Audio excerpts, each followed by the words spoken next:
Lowe's knows tough jobs call for tougher tools. The new DeWalt Elite Series power tool accessories are built to last for the pro who doesn't stop. With precision fitment, durability, and impact resistance, finishing jobs faster has never been easier. Shop the new DeWalt Elite Series at an everyday low price exclusively at Lowe's. We help, you save.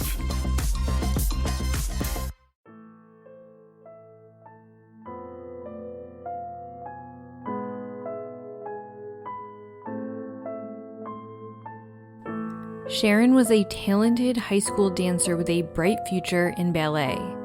One afternoon, a phone call pulled her from the safety of her home. She told her mom she'd be right back, then stepped outside and into a waiting vehicle. She was never seen alive again. Days later, her body was found, leaving her family and the small New Jersey community reeling. More than 40 years have passed, but those who know the truth have yet to come forward, and her loved ones are still searching for answers. I'm your host, Megan, and each week on A Simpler Time True Crime, I cover older unsolved cases and challenge the idea that a simpler time means a safer time. This week, I'm bringing to you the unsolved murder of Sharon Thor.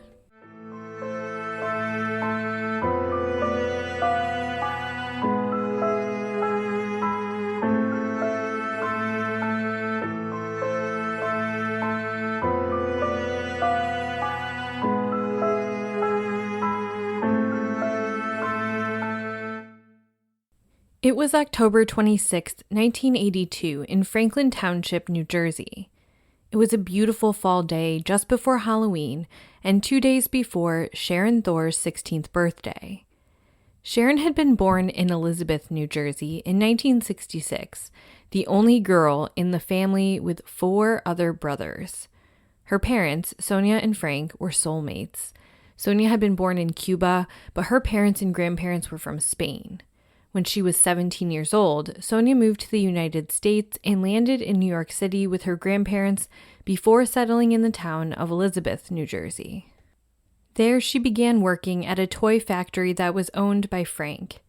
The two fell for one another, and the rest is history. The family moved to Franklin Township when Sharon was 6 years old. It was a developing suburb, and the family liked the vibe of the neighborhood.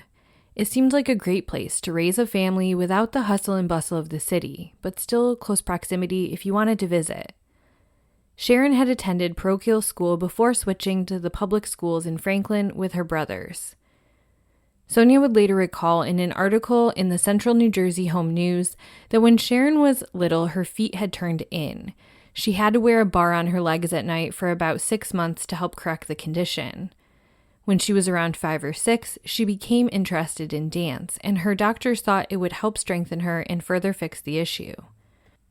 So Sharon committed herself to it and fell in love with dance, much to the pleasure of her mother Sonia, who had also dreamed of dancing when she was growing up. Sonia told the paper, quote, "She really liked it. She was a beautiful dancer." Sharon was involved in tap, jazz, and ballet.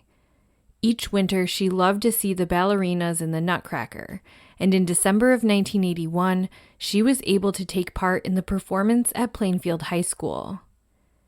Sharon was becoming a bit of a dance prodigy and spent many afternoons and evenings taking lessons, and she never missed one. I don't know about you guys, but I went to high school with a couple of people that were really into dance, and they were both friends of mine, and I just remember it took up a ton of their time. They loved it, but they were almost never available to do anything because they were always just focused on their dance, and it just was constant. The rehearsals, the lessons, all of it. So on this day in 1982, that's what she was planning on doing. Sonia worked days at the factory, but was home in time to get the kids off the bus and be there for them in the afternoon. So she was there when Sharon received a phone call around 5:30 p.m.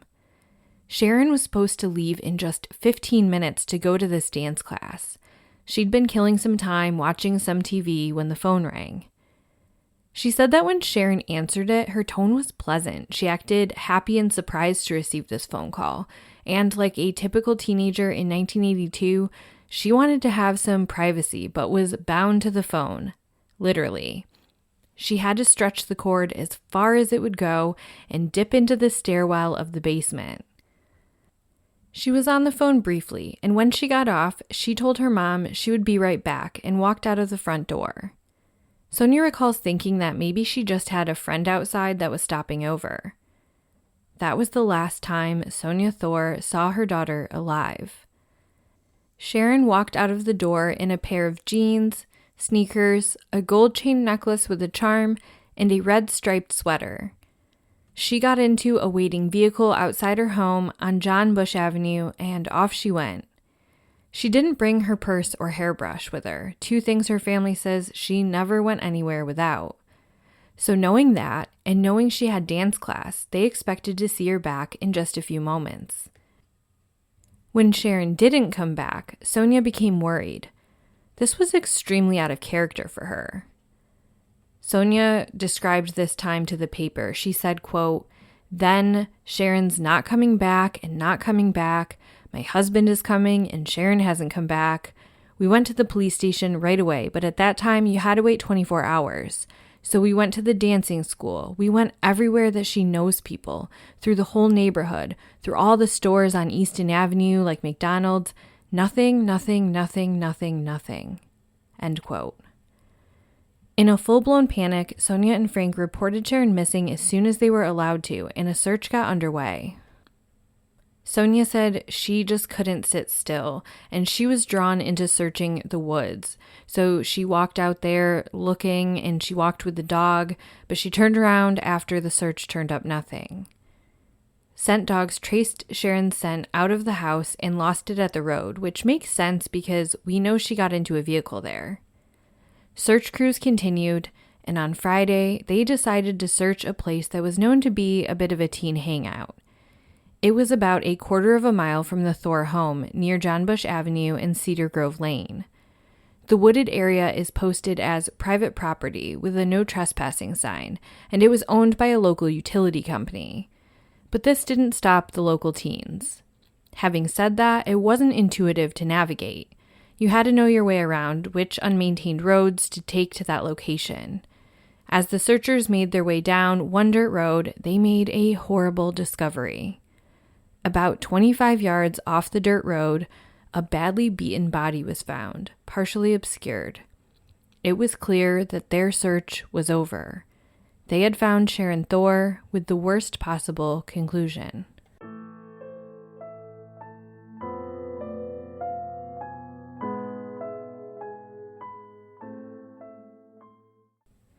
The beautiful teenager with her blue eyes and wavy brown hair was unrecognizable.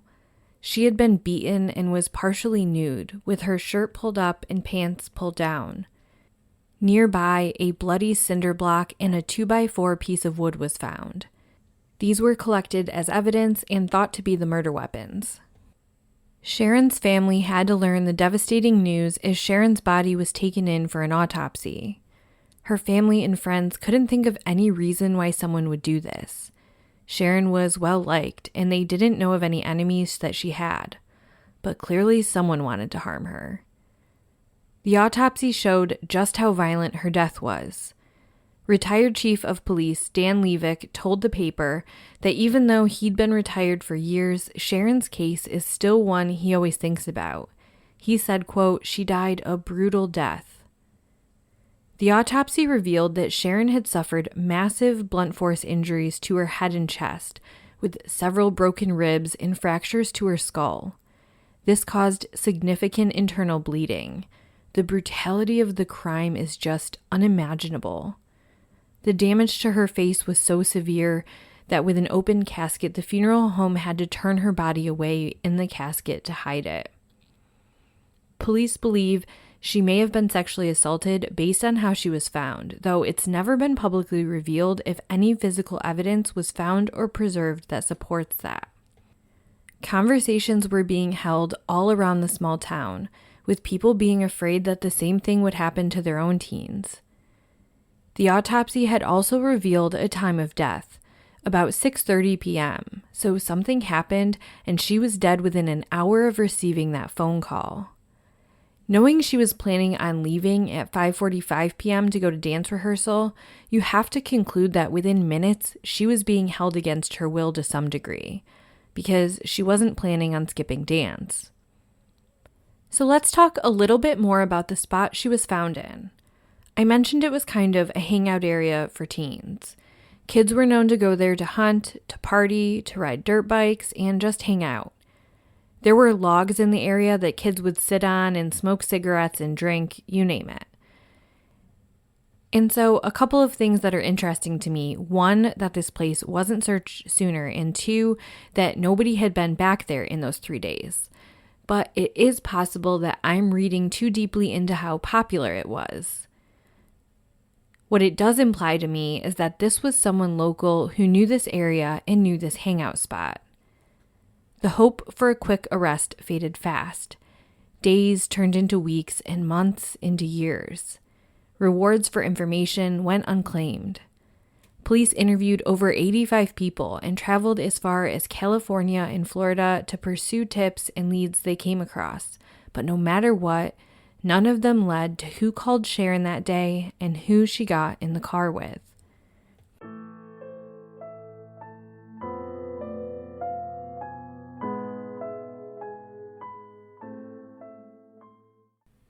In 2009, more than 25 years after her murder, a cold case team in Franklin Township dropped some information. They had reopened the case and classified it as an active investigation, and they released some information that had never come out to the public before. You see, on that day Sharon left her house, a young boy was playing outside and saw Sharon get into that vehicle. He said that when the car first pulled up, it pulled up and then sort of backed up into the front of Sharon's house, almost as if the person wasn't familiar with the neighborhood. He said there were 2 white men in this vehicle, the driver and then someone in the back seat, and then Sharon had gotten into the front passenger seat. He described the vehicle as dirty and old, with a loud muffler and possibly a covering over the rear window. He described the men as white and in their late teens or early 20s. Unfortunately, he's not able to describe the car any better or give any other details, or if he did, for whatever reason, police haven't released that, like the color, make, anything. Still, this was huge because now we know there is more than one person who likely committed this crime, or at least a secondary person who has information. Police shared that they had followed up on many potential suspects, though they wouldn't name any. They did believe that the killers were young in 1982, were people that Sharon knew and went with willingly, and were local to the area. Something that sticks out to me is that this was the pre-cell phone days. You couldn't just be sitting in your car and call from out front and say, "I'm waiting outside." So for her to hop off the phone and jump into a vehicle with someone tells me that a third person, the caller, has to be involved too. This whole thing seems like a setup where Sharon was clearly lured outside of her home. At this same time in 2009, police revealed that they were revisiting old evidence and re-interviewing people. There was some promise in the air, but it seems like their quest to pursue DNA-based answers at that time fell flat. Based on an interview that was done by the paper with retired police chief Don Levac, it sounds like there is evidence with potential for forensic testing, and I say that just because in his interview he said he hoped with DNA advancements they could get some answers. So my guess would be that in 2009, they reevaluated the evidence and there was just either not enough DNA, or it wasn't the right type or quality, or they were just limited with the testing available at the time. Sharon's niece, Sam, runs social media accounts that help push for answers in Sharon's case, and I did see her comment with one barrier police have faced. Because this was a popular hangout spot, testing things like the cement or the wood, which are thought to be the murder weapons, for DNA, that isn't a home run.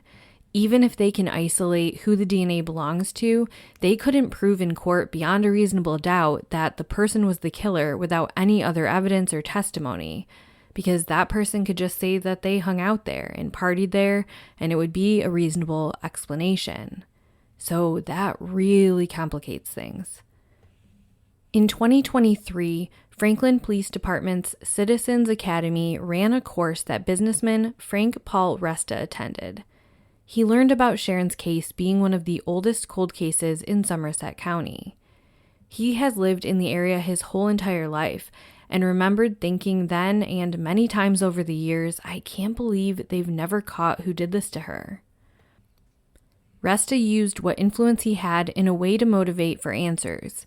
He put up a $500 reward for information and posted a video to Facebook. It gained traction and his customers joined in on the reward and more than doubled it. Someone who came across the video was a woman named Marie Fiorello. She was involved in the local theater scene and was friends with a playwright named Nick Polino Jr. Nick was one of Sharon's neighbors growing up and was deeply haunted by what happened to her. Marie Fiorello was working at what was called the Villagers Theater in 1996, and when she arrived there, she met Nick Polino, who was about to be the managing director. And she said that in one of their first conversations, he talked about his neighbor Sharon and how it had really haunted him growing up. Marie recalled that Nick had turned to law enforcement for updates in 2003 and learned that they were running into dead end after dead end.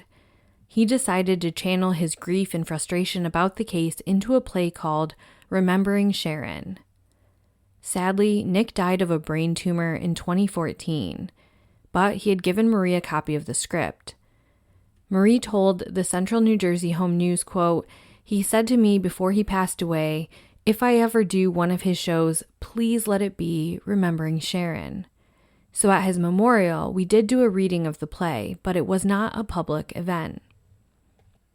The visibility of Sharon's case popping up in 2023 inspired Marie to contact Frank Paul Resta, and there a newfound advocacy effort was launched. The play would be performed locally at $25 a ticket. All proceeds would go to a reward fund for information in Sharon's case. Resta said, quote, "The play is so powerful because it's a true story and it's unsolved and it's a 15-year-old girl." Frank Resta actually played Sharon Thor's brother in the play. Marie, for her part, said, quote, "I feel like I'm fulfilling a promise that I made to him before he passed away, so that makes me feel good. I'm glad that I could do that for him." Nick Fiorello's family attended the performance, as well as members of Sharon Thor's, including Sonia Thor, her elderly mother. Frank Thor died in 2007, also in October, leaving Sonia heartbroken. She told the paper how she misses her husband dearly. She spoke of her anger in a 2019 interview saying, quote, "I want to know who killed Sharon. I want for the person to feel the misery I have for 37 years. So many years I've gone through hell day after day for 37 years. I promised myself I will not die until I find who killed Sharon. And God forbid, I would like to ask permission to the judge to let me kill them because it's more than one, the same way they killed Sharon." End quote. It's currently 2025 and Sonia is in her 80s and still hoping for that answer before she passes. So who lured Sharon into the woods that day and why? Was it a sexually motivated crime? Was it a crime of jealousy or rage or something else? Her family is still pushing for answers. I mentioned her niece Sam, and Sam has a petition going on change.org, and I'll have that linked in the show notes and share it on our Instagram at simplertimecrimepod. I also linked Sam's social media accounts, so go follow those as well. Please go and sign the change.org petition. Originally, I believe it was put up to get the case reopened, but then the case has been reopened. So Sam kind of pivoted with the intent and just shifted the focus onto making sure police continue to work on this hard and solve the case. On the change.org page, Sam provides an update sharing that there's no hostility with law enforcement. They just want the case solved. She wrote, quote, "The FTPD and Somerset County Prosecutor's Office has proven to me that they are working diligently to get this case solved. There are many things going on that not even I can know right now. They have shown their support and love for my family, and that's all I could ask for. Now, let's focus on the real task here, solving the case. I left Sam a message on the Instagram, and I had been putting together this episode for a while and unfortunately only stumbled across her page at the end. So I did reach out to see if there was anything I could share that would elevate the work that she and her family are doing, and I haven't heard back yet. But if I do, I will be sure to share updates either on social media or in the form of a bonus episode. In the meantime, the most important thing is that the people who hold information come forward. It seems that police have some evidence and some ideas of who may be involved, but like so many of these cases, they can only go so far without corroborating evidence. Sonia Thor has had to spend over half her life grieving her daughter without answers. She still wears a heart pendant in memory of her, and all she wants is for those answers with what time she has left on Earth. If you have them, I imagine it's been eating at you, and I'm sure you follow any of the media coverage that comes out about this. So if you're listening, it's never too late to do the right thing. Crimestoppers is offering a $9,000 reward for information that leads to the arrest of a killer or the killers in Sharon's case. Contact them at 1-888-577-TIPS.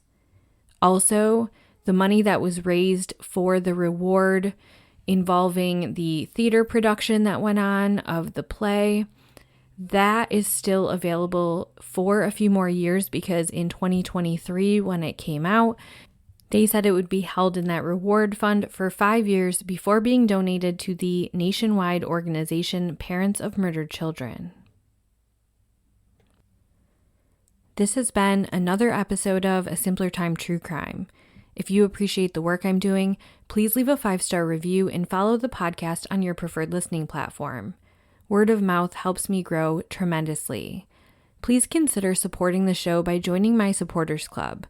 You can join for $5 a month, and it's right in the bottom of the show notes. In addition to supporting me as a small podcaster, I'm also going to be adding in bonus episodes. I just launched the supporters club, and I'm excited to keep the progress moving. Case suggestions can be made to simplertimecrimepod@gmail.com. And as always, thank you so much for listening, and join me for another episode next Monday.